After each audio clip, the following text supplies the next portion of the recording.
Assalamualaikum warahmatullahi wabarakatuh. Hey, hello and welcome to the AHA channel, the channel that makes you go AHA. And my name is Sasri. Today I'm going to talk about why we can't translate directly from our native language or our first language to target language, in this case, English. I'm going to talk about 3 reasons why you can't do that. And the first is about beliefs, norms, or values. Because sometimes language deals with that. And the second is about grammatical rules. Some language or even each language in the world has its own grammatical rules, and that is different. And the third is that you might not be able to translate directly from one language into another because there isn't any translation to the words that you want to translate. So if you think that this is an interesting topic, please stick around and I will be back soon with the details. Okay, we can't translate directly from our native language or our first language to target language because first, sometimes language deals with norms, beliefs, or values. So for example, in Indonesian, we don't say, I need to go to the bathroom or I need to go to the toilet when you want to ask for a permission to leave to the bathroom, to the toilet in formal situation. Or if you speak to strangers or if you speak to people that you, let's say, honor, you don't say bathroom or you don't say toilet to them, because it is rude, it is impolite to do so. So instead, we say, I need to go to the back. In Indonesian, it will be, saya mau ke belakang dulu. So we remove the word toilet and bathroom and we change it into belakang, which means back in Indonesian. And that deals with values or beliefs or norms in Indonesia. And as I've told you, the direct translation for the sentence saya mau ke belakang dulu is I need to go to the back. And if you say this to native speakers of English, then I guess they will be like confused or they don't understand about what you mean. They will be like, huh? Or what? Or something like that.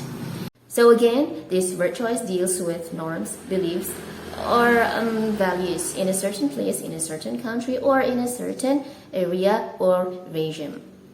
So if you translate that directly from, let's say, Indonesia to English, then it will be ununderstandable. This is the second example.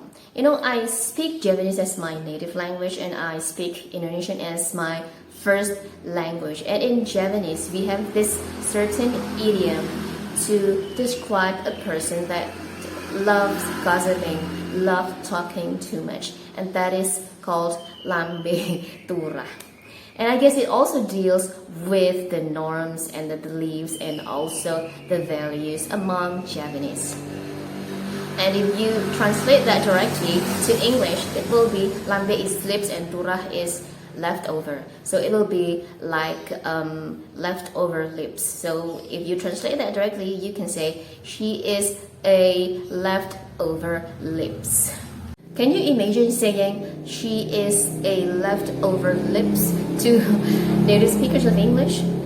Can you imagine what will they do and what will they be like when you say this? Okay, they will be like, what? I don't really understand you and blah blah blah blah, something like that. They will be confused about what you're trying to say, right? So this means that something that deals with culture, with norms, with beliefs, or with values is untranslatable. You can't just translate that directly from your native language, your first language, to your target language.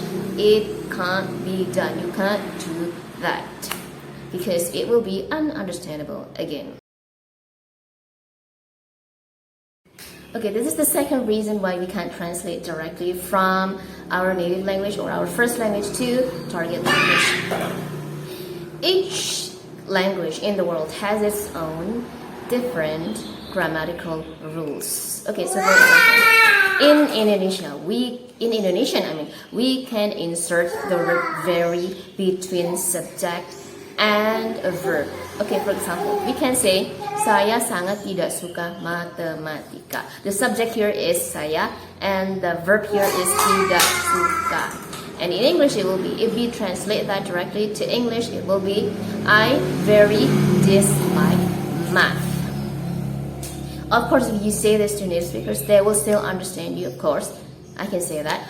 But you won't sound so natural when you say I very dislike math, because English has different grammatical rules. You don't insert the word very between subject and the verb in English. You use the word very after the subject and a verb in English. So, I very dislike math is wrong grammatically in English. Instead, you can say, I dislike math very much. And that is natural in English. Okay, this is the third reason why we can't translate directly from our native language or our first language to our target language. It is because if you insist on doing that, if you insist on translate everything directly, then you might find that some words in a certain language cannot be translated into other languages. Okay, this might be a good example. Japanese is well known with its details in its vocabularies.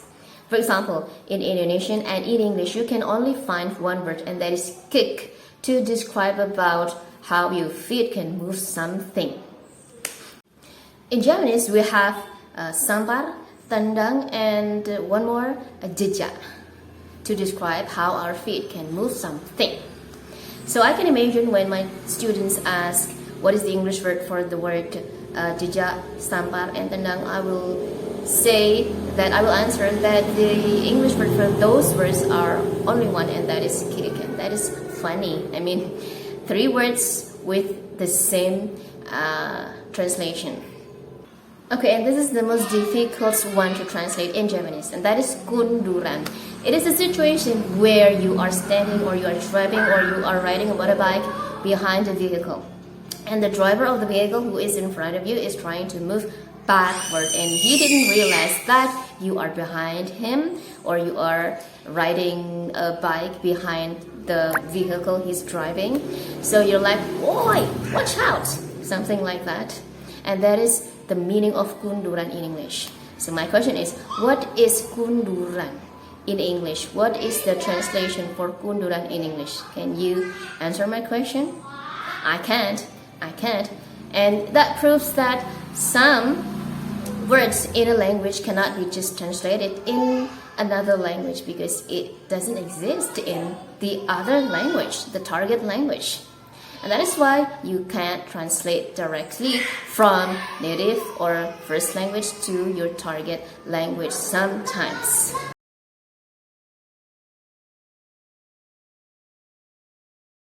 Okay, thank you for watching. Please like, share, comment, and subscribe to my channel so that you can catch up with my English lesson that I will upload here on my channel. The AHA channel, the channel that makes you go, AHA. Wassalamualaikum warahmatullahi wabarakatuh.